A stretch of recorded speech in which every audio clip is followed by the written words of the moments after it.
What's going on, kings and queens? It's Mitchell Chance, the voice of revolution, exposing minds to truth.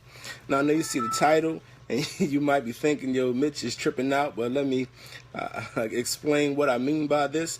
First off, I applaud, celebrate Colin Kaepernick. I stand with Colin Kaepernick, and I will ride with and for Colin Kaepernick to the day I die for the way he stood up for his people. But as a people, we have a problem with wanting to boycott or protest institutions and organizations because of the injustices committed against an individual, as opposed to boycotting or protesting them because of the racism that is deep-seated in them and embedded in their culture. This makes our protests and our boycotts empty and non-progressive for our people. So just think about what we're talking about. We're talking about boycotting the NFL because they have not hired Colin Kaepernick. So we are in agreement that these owners, these 32 owners, are in collusion and that they are racist. But we're only going to boycott them if they don't hire Colin Kaepernick. So essentially what we're saying is, if you do something for us, we'll continue to support you even though we know you're racist. And this is why we should not boycott the NFL because of Colin Kaepernick. Not that we should not boycott the NFL, but we have to go past boycotting over an individual injustice and boycott because of deep-seated racism in order to make progress for our people. It's just like the boycott in 1951. Okay, so the bus company is inherently racist. They know it, they understand it. And they say, well, we're going to boycott until you let us sit in the front. But what do we really gain by sitting in the front? So the same company that's owned by the same racist people with the same racist drivers, with the same racist feelings, now, okay, we're going to boycott you for a moment, but if you do something for us, we're going to forget that you are racist.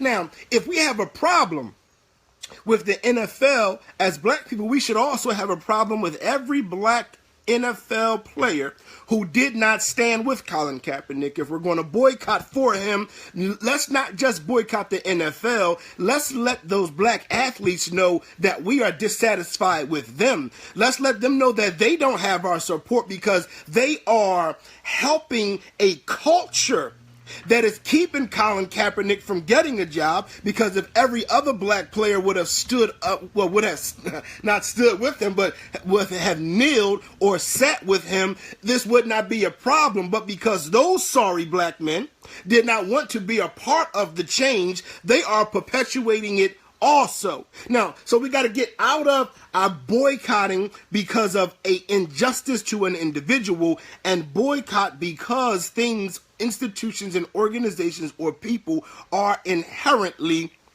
racist. So look at this. We're saying that the NFL is racist because they won't hire Colin Kaepernick because he would not kneel for a song that celebrates killing enslaved Africans who were fighting for their freedom. But we're not boycotting or protesting because the culture is glorifying a song that celebrates the Africans being killed for fighting for their freedom. Look at that. So we're more outraged that a man can't get a job working for the racists than we are the fact that every time a football game is played, they play a song that celebrates the killing of our ancestors. Oh, this thing is a lot deeper than Colin Kaepernick. This thing is a lot deeper than just one individual having some kind of injustice committed against him. Listen, I love Colin Kaepernick and I love what he did, but it's more important for us to boycott the NFL or any sports a company because they play the national anthem. It's important for us to boycott any black person who still wants to sing the national anthem, knowing that this song talks about the celebration of the killing of our ancestors for fighting for their freedom. We cannot boycott the NFL for Colin Kaepernick. We need to boycott the NFL because it's inherently racist. We need to boycott anything that has racism deep-seated in it and not just because they did something. I love what they're doing in North Carolina. They're really going to shut down that store, the hair store, where the woman was put in the chokehold.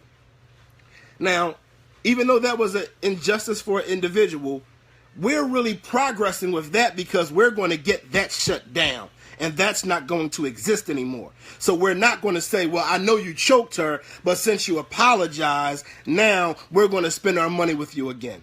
And when we say we want to boycott if Colin Kaepernick doesn't get a job, all we're saying is we know the NFL is racist, but if they give us a bone, we're going to overlook your racism and we're going to continue to support you.